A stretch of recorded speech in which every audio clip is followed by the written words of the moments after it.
नाज़रीन, P news headlines में बशीर नाज का सलाम पहुंचा। आइए डालते हैं दिन भर की कुछ खास खबरों पर एक नजर। पिछले 24 घंटों में मजीद 14 अफराद के कोरोना वायरस टेस्ट पॉजिटिव। दुनिया भर में कोरोना से 2,60,000 जबकि भारत में 1800 के करीब अफराद हलाक।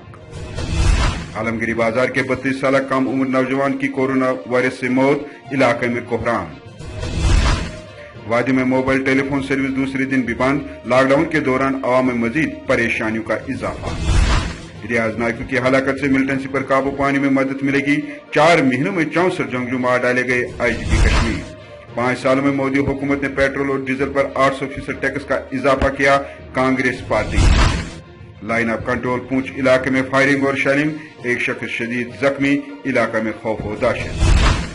वादी में हयात तो बख्श अद्वियात की कमी होने का खदशा, अद्वियात फरोशी के कर के पास मंसूब। कोरोना अस्पताल सोपुर में जगह की कमी के बावजूद तभी अमला अपने फराइज अंजाम दे रहे हैं, जिला कमिश्नर बारामुल्ला। अब खबरें तफसील के साथ। सरकारी जराये के मुताबिक पिछले 24 घंटों के दौरान जम्मू कश्मीर में मजीद 14 नए कोरोना वायरस मुतासरीन टेस्ट मुस्बत आए हैं। जराये का कहना था कि आज जिन 14 अफराद के टेस्ट मुस्बत जाहिर हुए उन सब का ताल्लुक वादी कश्मीर से है और इस तरह अब तक जम्मू कश्मीर में मुतासरीन की तादाद 793 तक पहुंच गई है। वहीं आलमगीरी बाजार श्रीनगर से ताल्लुक रखने वाले एक 32 साल नौजवान की SMHS अस्पताल में कोरोना वायरस के बायस मौत वाक़ा हुई है। मज़कूरा नौजवान की मौत के साथ जम्मू कश्मीर में कोरोना वबा से जान बाक होने वाले अफराद की तादाद बढ़कर 9 हो गई है। वाज़ेह रहे यह अब तक जम्मू कश्मीर में कोरोना वायरस से होने वाली सबसे कम उम्र शहरी की मौत है। भारत में भी कोरोना वायरस के केसों में तेजी से इजाफा हो रहा है और गुज़श्ता 24 घंटों के दौरान 3,600 नए केसेस सामने आने के बाद मुतासरीन की तादाद 53,000 से जायद हो चुकी है और इस दौरान 91 नए मरीजों की हलाकत के बाद अब तक हलाकतों की मजमूई तादाद बढ़कर 1,785 हो गई है। इसी तरह दुनिया भर के 127 ममालिक और इलाकों में अब तक कोरोना वायरस से 1,60,000 अफराद हलाक हो चुके हैं और लगभग 1 करोड़ अफराद मुतासिर हुए हैं।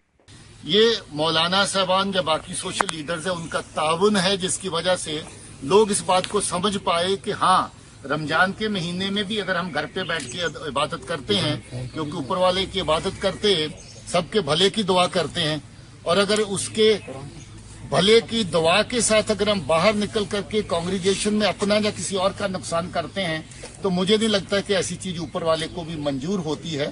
सो लोगों के तावन के साथ साथ हमारे सोशल और रिलीजियस लीडर्स ने जो तावन किया है वो भी बहुत काबिल तारीफ है। यहाँ पर भी वो बिजनेस क्लास से, लेबर क्लास से, जिनके पास अभी तक पैसे के हवाले से, खाने पीने के हवाले से बहुत सी प्रॉब्लम है इस वक्त कश्मीर में, मगर मेरे ख्याल से जितना ध्यान देना चाहे था एडमिनिस्ट्रेशन को उस चीज़ की तरफ से इतना ध्यान नहीं दिया यहाँ की एडमिनिस्ट्रेशन ने। मेरे ख्याल से उससे यही रिजल्ट निकल गया, जो यहाँ के लेबर क्लास हो या छोटे बिजनेस क्लास हो, यहाँ के दिन ब दिन वो सफ़र हो जाते हैं वो लोग। जो चौथा लॉकडाउन अगर खुदा न खास्ता मंजर आम पे आएगा, अगर इस एडमिनिस्ट्रेशन ने ये कदम नहीं लिए, ये स्टेप्स नहीं लिए, मेरे ख्याल से चौथा लॉकडाउन उस तरह से कामयाब नहीं होगा। फिर लोग बेचारे परेशान हो गए, परेशानी में वो बाहर आएंगे। जो सोशल डिस्टेंस की हम बात कर रहे हैं, जो एडवाइजरी है दिल्ली की सरकार की तरफ से, WHO की तरफ से, मेरे ख्याल से वो एडवाइजरी फिर कामयाब नहीं रहेगी।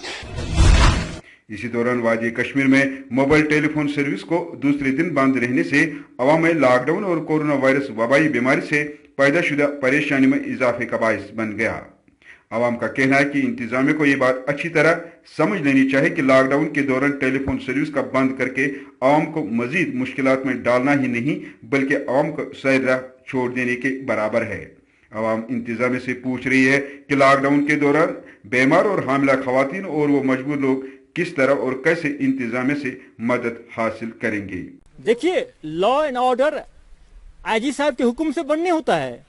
आईजी साहब कुछ जो हमारे टूल्स है उसको यूटिलाइज करते हैं। उसमें पहला है कर्फ्यू इम्पोज करना, कम्युनिकेशन में ब्लॉक लगाना, नाका लगाना, डिप्लॉयमेंट करना, ये हमारा टूल्स है, लीगल टूल्स है। तो इसी के चलते ना कंट्रोल होता है। ऐसा नहीं होता कि हम हुक्म दिए तो कंट्रोल हो जाएगा। तो ये जो कम्युनिकेशन गैप लगाना ये बहुत जरूरी है। नहीं तो आप देखते हैं कि अगर नहीं बंद करते हैं तो अभी तक इतना रिमोट आप हेल्थ देखते हैं, पुराना वीडियो को अपलोड करता है, लोगों को हिस्ट्री करता है, हर जगह प्रॉब्लम होता है। कब तक रहेगा? बहुत जल्दी कंट्रोल कर लेंगे हम लोग, कर लेंगे, फिर खोल देंगे, कोई बड़ी बात नहीं है। Inspector general of police Kashmir Vijay Kumar ने हिजबुल मुजाहिदीन के ऑपरेशनल कमांडर रियाज नायकू की हलाकत को मिलिटेंसी के लिए बड़ा दचका करार देते हुए कहा, इससे कश्मीर के अंदर मिलिटेंसी पर काबू पाने में काफी हद तक मदद मिलेगी। एक प्रेस कॉन्फ्रेंस के दौरान आईजी कश्मीर ने कहा कि नायकू एक बाअसर जंगजू कमांडर था। उन्होंने कहा कि नायकू गुज़श्ता 6 माह से सिक्योरिटी इदारों के राडार पर था और एक दिन कबल हमने उसकी सरगर्मी को ट्रैक किया और आखिरकार हमने उसे बेगपुरा अवंतीपुरा में साथी समेत मार डाला। एक नुमाइंदे से पूछे गए एक सवाल का जवाब देते हुए आईजी कश्मीर ने कहा कि साल रवां के दौरान अब तक 25 ऑपरेशनों में 64 जंगजुओं को जाम बहक किया गया है, जबकि 125 अपर ग्राउंड वर्करों की गिरफ्तारी अमल में लाई गई। देखिए, जैसा देखिए रियाज नायकू एक तो 8 इयर्स पुराना मिलिटेंट था, लोकल मिलिटेंट था, लास्ट 3 ईयर से एचएम के चीफ थे और रेगुलरली हर एक 2 महीना पर 1 महीना पर एक वीडियो रिलीज करता था, यूथ को इंस्टिगेट करता है मिलिटेंसी ज्वाइन करने के लिए। ये कोई छिपाने की बात नहीं है, मुझे कहने में कोई हेजिटेशन नहीं है कि मिलिटेंसी रैंक में उनका पकड़ स्ट्रांग था, इन्फ्लुएंस करने का पावर था, इन्फ्लुएंस करता था। तो उसके मरने के बाद ये जो रिक्रूटमेंट है इसमें फर्क आएगा, कमी आएगी। करते थे, सिक्योरिटी फोर्स पर अटैक करते थे, इनोसेंट सिविलियन पर अटैक करते थे, किलिंग करते थे। जैसा कि हम सब जानते हैं कि 25 मार्च को जो लॉकडाउन शुरू हुआ था तो बुरहान वानी रियाज नायकू का एक वीडियो आया था। उस वीडियो में उन्होंने कहा था कि कोरोना से ज्यादा यहाँ की JNK police security force harmful है, इस पर अटैक करो, इसको मारना चाहिए। उसके बाद देखे होंगे कि पुलिस पर अटैक हुआ, पुलिस को किडनैप करने का प्रयास किया, सिविलियन किलिंग हो गया। और जब ये मारा गया, न्यूट्रलाइज हुआ, तो मैं गर्व के साथ कह सकता हूं कि सिक्योरिटी फोर्स के लिए बात कामयाबी है, पुलिस के लिए कामयाबी है और आवाम को भी इससे राहत मिलेगी। क्या लीडरशिप खत्म हो गई है? ऑब्वियसली जो उसका मोस्ट जो एक्सपीरियंस लॉन्ग हैंडल लीडरशिप खत्म हो चुका था, उसका सिर्फ कारी यासिर मर गए, जैस का भी हो गया है, एजीएच की हो गया है, लेकिन लीडरशिप तो बनते रहता है जी। वो खुद बनाएंगे, उसके फिर उसके पीछे बढ़ेंगे। कौन बना है मुझे पता है, अभी ये शेयर नहीं करेंगे आप लोग को, शायद आप लोग पता भी होगा, लेकिन उसके पीछे भी हम लोग पड़े हैं।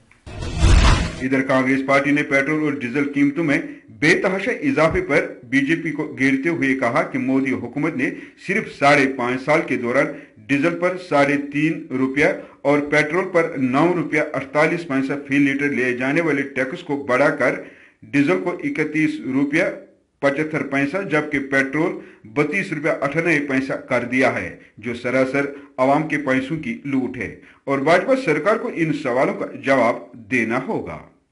मई 2014 में व 5 मई 2020 को पेट्रोल डीजल पर भारत सरकार यानी केंद्रीय भाजपा सरकार द्वारा वसूला जा रहा टैक्स देखिए। मई 2014 में जब कांग्रेस ने सरकार छोड़ी, मोदी सरकार के आने से पहले डीजल पर प्रति लीटर टैक्स था 3 रुपया 56 पैसे प्रति लीटर। मैं फिर दोहराता हूं, मोदी जी की सत्ता संभालने से पहले भारत सरकार द्वारा लिया जा रहा डीजल पर टैक्स था मात्र 3 रुपया 56 पैसे प्रति लीटर। मोदी जी ने और आज 5 मोदी जी ने टैक्स बढ़ाकर कर दिया डीजल पर 31 रुपया 73 पैसे प्रति लीटर, यानी 5.5 वर्षों में मोदी जी ने अकेले डीजल पर 28 रुपया 17 पैसे प्रति लीटर टैक्स लगाया है। देशवासियों को यह जानने की आवश्यकता है कि कैसे उनकी जेब से पैसा लूटा जा रहा है। जब कांग्रेस की सरकार गई मई 2014 में, तो पेट्रोल पर भारत सरकार टैक्स वसूल रही थी मात्र 9 रुपया 48 पैसे प्रति लीटर। 5.5 वर्षों के बाद मोदी जी वसूल रहे हैं पेट्रोल पर टैक्स 32 रुपया 98 पैसे प्रति लीटर। मतलब 5.5 साल में केंद्रीय भाजपा सरकार ने पेट्रोल पर प्रति लीटर अतिरिक्त टैक्स लगाया 23.5 रुपया 23 रुपया 50 पैसे प्रति लीटर। क्या मोदी जी इस मुनाफाखोरी का कारण देश को बताएंगे? इसी दौरान पाकिस्तान ने आज फिर जंगबंदी माहिदे की खिलाफ वर्जी करते हुए लाइन ऑफ कंट्रोल पूंछ इलाके में फायरिंग और शेलिंग की, जिसके नतीजे में इलाके सुचर का एक शख्स शदीद जबकि मजीद 3 मामूली तौर जख्मी हुए हैं। फायरिंग और शेलिंग इस कदर शदीद थी कि लोग अपने घर बार छोड़कर महफूज मकामात की तरफ हिजरत करने पर मजबूर हो गए। इधर जिला तरक्याती कमिश्नर श्रीनगर की तरफ से गुज़श्ता रोज एक हुक्मनामा में लॉकडाउन के दौरान नकलो हरकत के तमाम इजाजतनामों को मुनसूख किए जाने के बाद अद्वियात फरोशों और डिस्ट्रीब्यूटर ने नए कार्डों के अजरा में ताखीर बरतने पर सख्त फिक्र और तशवीश का इजहार करते हुए कहा कि कोरोना वायरस के फैलाव के बीच फ्रंट लाइन पर अपने अहलो अयाल की जिंदगियों को खतरे में डालकर जगह जगह पर अद्वियात पहुंचा रहे हैं। एसोसिएशन का कहना है कि अगर ये रवैया इसी तरह जारी रहा तो वादी में अद्वियात की कमी वाक़ा होगी और जितने लोग कोरोना वायरस से हलाक नहीं होंगे, इससे कहीं ज्यादा लोग दीगर बीमारियों में मुब्तला मरीज दवाई न मिलने की सूरत में मर जाएंगे।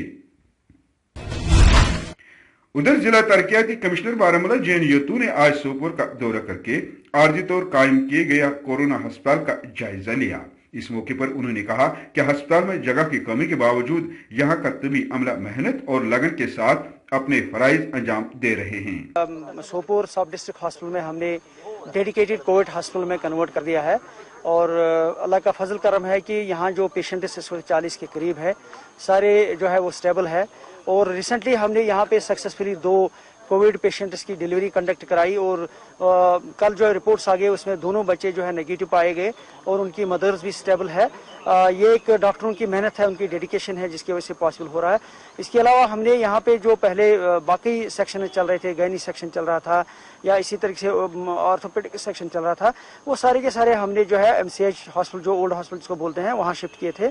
तो पिछले 2-4 दिनों से कुछ कंप्लेंट जरूर आ रही थी कि वहाँ सोशल डिस्टेंसिंग नहीं हो पा रही है, कुछ और प्रॉब्लम्स थी जरूर। तो मैंने आज खुद वहाँ पे जो है इंस्पेक्शन किया, वहाँ जरूर डिफिकल्टीज हैं क्योंकि जगह की कमी है। इसके साथ खबरों का ये शुमारा इख्तिताम को पहुंचा। अपने दुआओं में हमें जरूर याद रखिएगा। अगले शुमारे में फिर मिलेंगे। पी न्यूज को लाइक और शेयर करना न भूलें। दीजिए अपने मेजबान बशीर नाज को इजाजत। खुदा हाफिज।